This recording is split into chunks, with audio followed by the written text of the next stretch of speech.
नमस्कार, मैं हूं आपके साथ ज्योतिका। आइए रुक करते हैं फटाफट खबरों की ओर। पाकिस्तान के साथ संघर्ष विराम के बाद भारतीय पाकिस्तान सीमा पर सतर्कता बढ़ा दी है।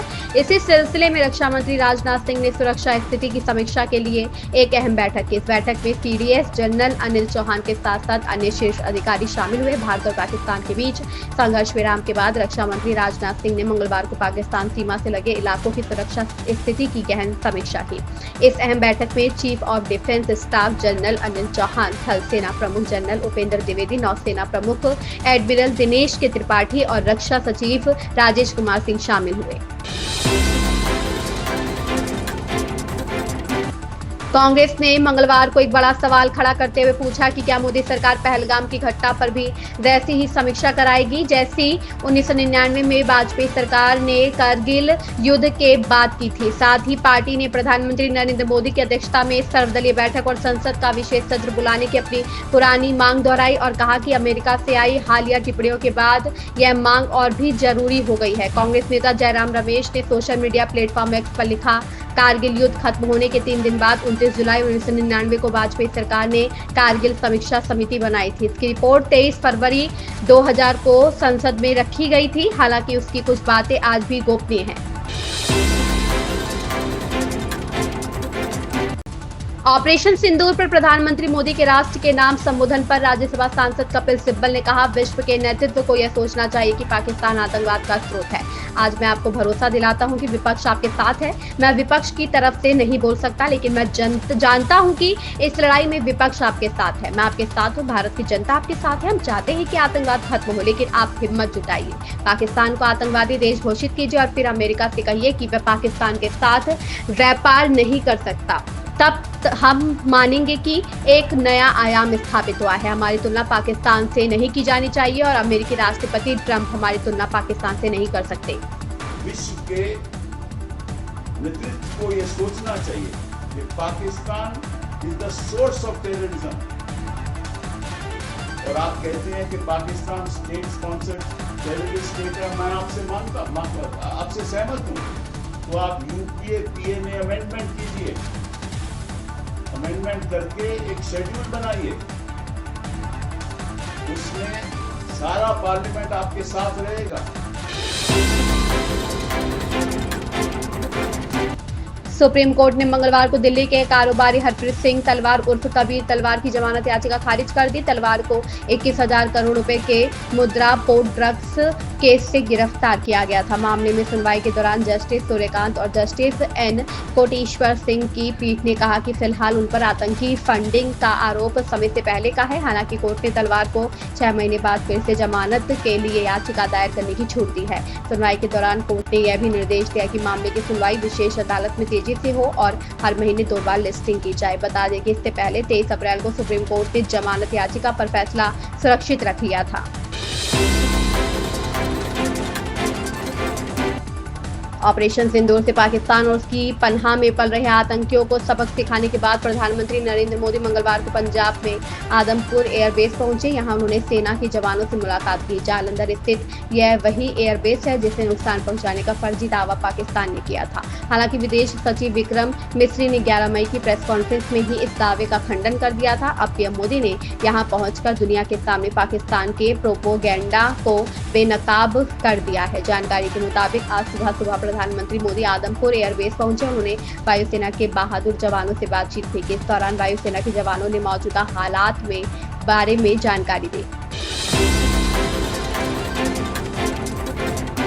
ऑपरेशन सिंदूर की सफलता और विपक्ष के हमले का जवाब देने के लिए पार्टी ने देशव्यापी तिरंगा यात्रा निकालने का निर्णय लिया है। इस ऑपरेशन पर सेना की उपलब्धियों को गिनाने के लिए सेमिनार और प्रेस कॉन्फ्रेंस का आयोजन करने और जनता से सीधा संवाद करने की भी रणनीति बनी है। पहलगाम आतंकी हमले के बाद पाकिस्तान को सबक सिखाने के लिए शुरू किए गए ऑपरेशन सिंदूर की उपलब्धियां गिनाने और सेना की शौर्य गाथा लोगों तक पहुंचाने के लिए भाजपा 13 से 23 तक 11 दिनों तक राष्ट्रव्यापी तिरंगा यात्रा निकालेगी। इसके अलावा संघर्ष विराम के बाद विपक्ष के हमलों का जवाब देने की भी रणनीति बनाई गई है।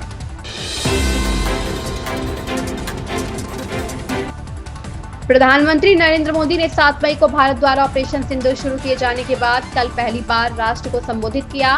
भाजपा के राष्ट्रीय महासचिव तरुण चुग ने कहा, यह नया भारत है, शांति चाहता है लेकिन आतंक को नष्ट करने के लिए किसी भी हद तक जा सकता है। प्रधानमंत्री मोदी ने दुनिया को स्पष्ट संदेश दिया है कि हम परमाणु ब्लैकमेल बर्दाश्त नहीं करेंगे। आतंक से कोई बातचीत या व्यापार नहीं होगा। खून और पानी एक साथ नहीं बहेंगे। चर्चा केवल आतंकवाद और पीओके पर होगी। ऑपरेशन सिंदूर कोई मिशन नहीं बल्कि न्याय की अटूट प्रतिज्ञा है।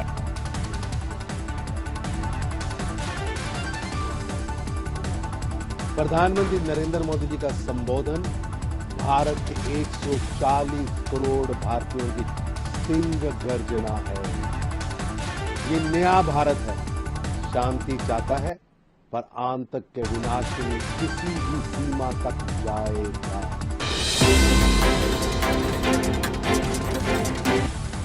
शशि थरूर ने कहा कि ट्रंप का दावा कश्मीर विवाद का अंतर्राष्ट्रीयकरण करता है, जो कि पाकिस्तान और आतंकवादियों का चिर प्रतीक्षित और स्पष्ट उद्देश्य है। उन्होंने कहा कि भारत ने हमेशा इस समस्या को आंतरिक मामला बताया है। भारत ने कभी भी पाकिस्तान के साथ अपनी समस्याओं पर किसी विदेशी देश से मध्यस्थता का अनुरोध नहीं किया है और न ही ऐसा करने की संभावना है। अमेरिकी राष्ट्रपति ट्रंप के दावे को लेकर देश में सियासी सरगर्मी बढ़ गई है, जहां ट्रंप ने दावा किया था कि उनकी मध्यस्थता के बाद ही यह संघर्ष विराम संभव हो पाएगा। हालांकि भारत ने यह दावा खारिज किया है और कहा है कि इसमें कोई तीसरा पक्ष शामिल नहीं था। वहीं अब कांग्रेस सांसद और पूर्व राजनयिक शशि थरूर ने भी ट्रंप के दावे को खारिज किया है। ऑपरेशन सिंदूर के दौरान पाकिस्तान के पंजाब प्रांत में मुद्रिके में लश्कर-ए-तैयबा मुख्यालय में मारे गए आतंकवादियों की नमाज का नेतृत्व करने वाले आतंकी हाफिज अब्दुल रऊफ को धर्मगुरु बताने के चक्कर में पाकिस्तान की पोल खुल गई। रऊफ की सच्चाई पाकिस्तान के महानिदेशक inter services public relations Ahmed Sharif Chaudhry की वजह से सामने आई, जिसने प्रेस कॉन्फ्रेंस कर उसे धर्मगुरु बताने की कोशिश की। पाकिस्तान अपने बेतुके बयानों व निराधार दावों को लेकर बार बार अपना मजाक बनवा रहा है। अब आतंकी हाफिज अब्दुल रऊफ को धर्मगुरु बताकर उसने अंतर्राष्ट्रीय मीडिया में अपनी किरकिरी कराई है। अमेरिका के पत्रकारों ने उसके दावों की धज्जियां उड़ाते हुए आतंकी की पूरी कुंडली, उस पर लगे प्रतिबंधों की जानकारी साझा कर दी है।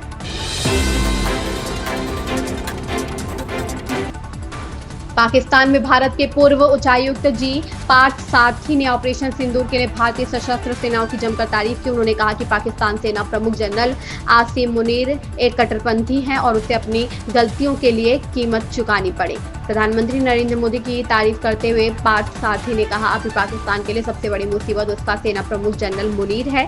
वह एक कट्टरपंथी है। उसे विश्वास था कि वह भारत से मुकाबला कर सकता है, जिसकी उसे कीमत चुकानी पड़ी। जनरल मुनीर पराजित हुआ और शर्मनाक तरीके से पराजित हुआ। प्रधानमंत्री के तौर पर शहबाज शरीफ और उनके बड़े भाई नवाज सेना की लड़ाइयों में फंस गए हैं।